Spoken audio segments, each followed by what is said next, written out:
Hello and welcome to Convinced Catholicism, a place for all things Catholic. As you can see, I do not have a book with me today. I have my tablet, my Fire here, because today we are going to be reviewing the Universalis app. Now, there are other options out there. There are free options out there, but really, honestly, I think that this one is the best. It's 100% customizable. And let's just go ahead and take a look at all the things that the app has to offer, right?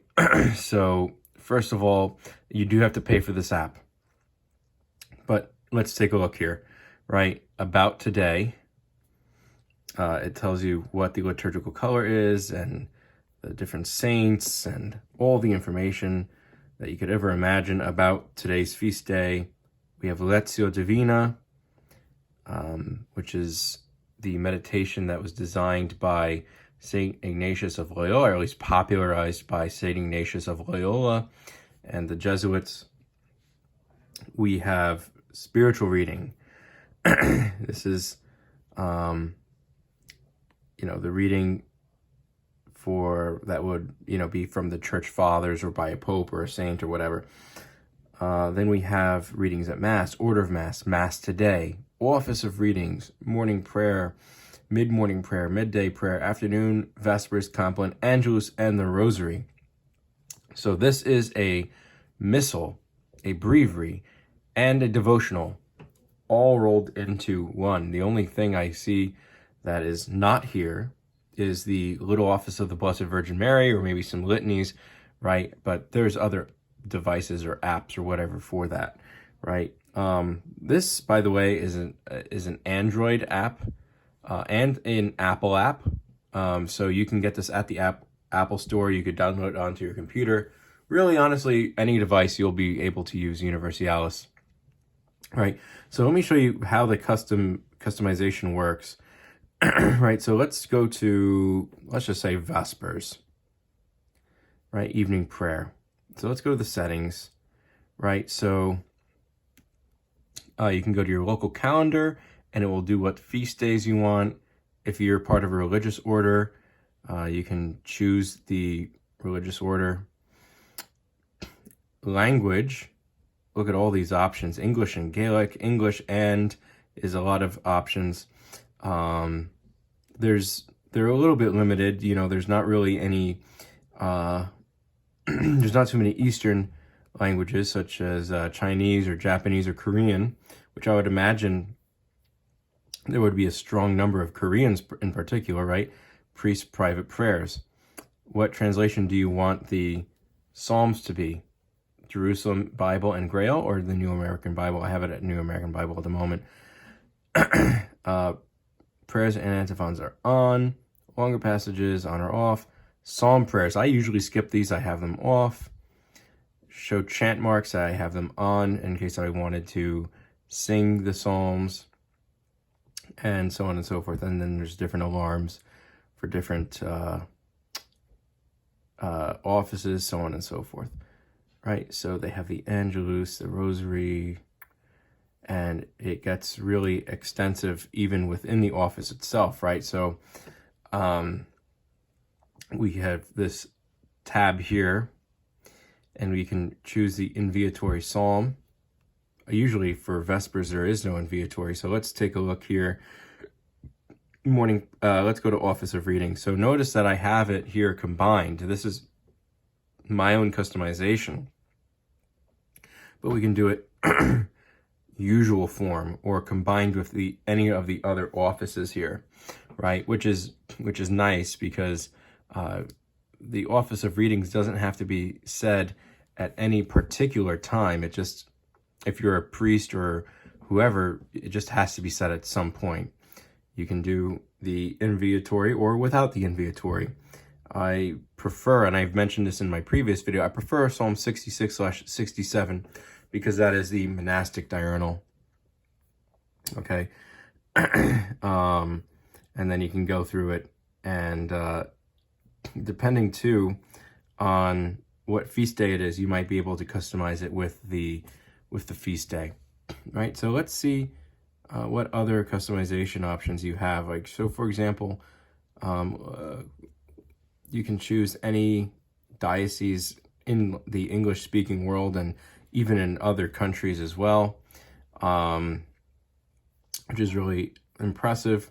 I have it set to my local province. I'm not from the Archdiocese in Newark, but they don't have my diocese, so, and that's the closest one. I can't, there aren't any feast days that would be different per se.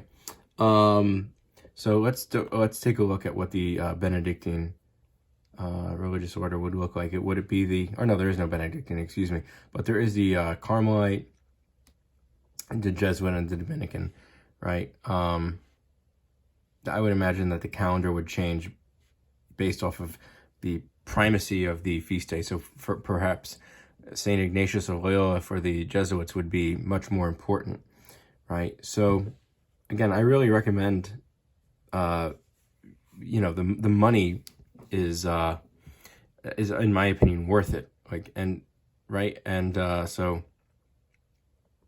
just another right. So there's also something that you can share it. And here's the thing, here's the cool part. So you do not need the internet to use this app. I, for whatever reason, cannot connect this to this tab. Well, I mean, I can connect this tablet to my work Wi-Fi, but I didn't always, and it would always load the date, and you can, you know, go into dates until kingdom come, you know, 2049.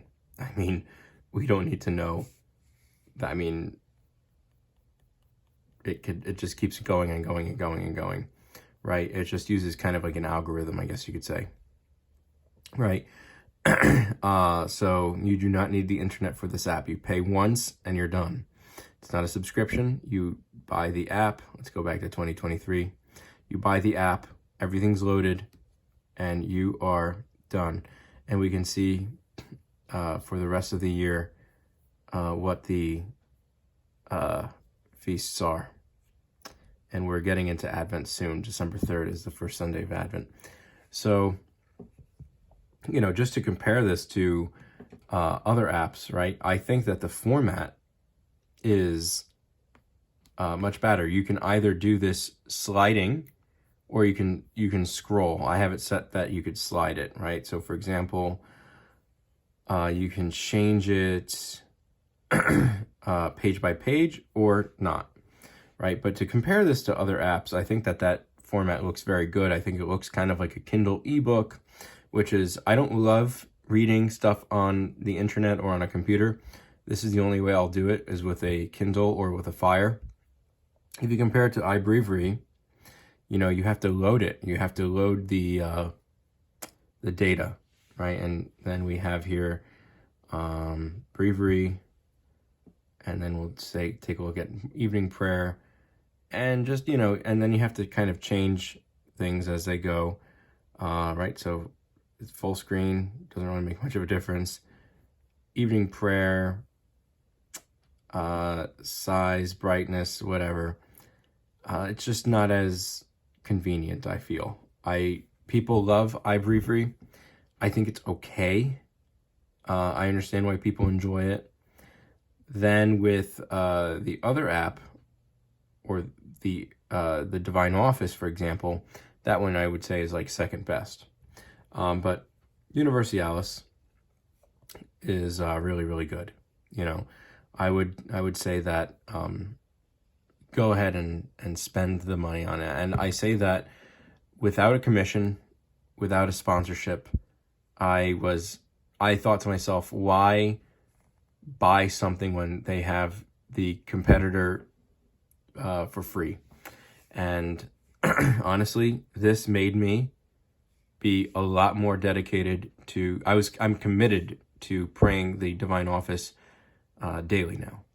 Whether it's, I mean, I usually pray Office of Readings morning, daytime, evening compline, but I am committed to praying at least one of the hours daily, and I have this app to thank.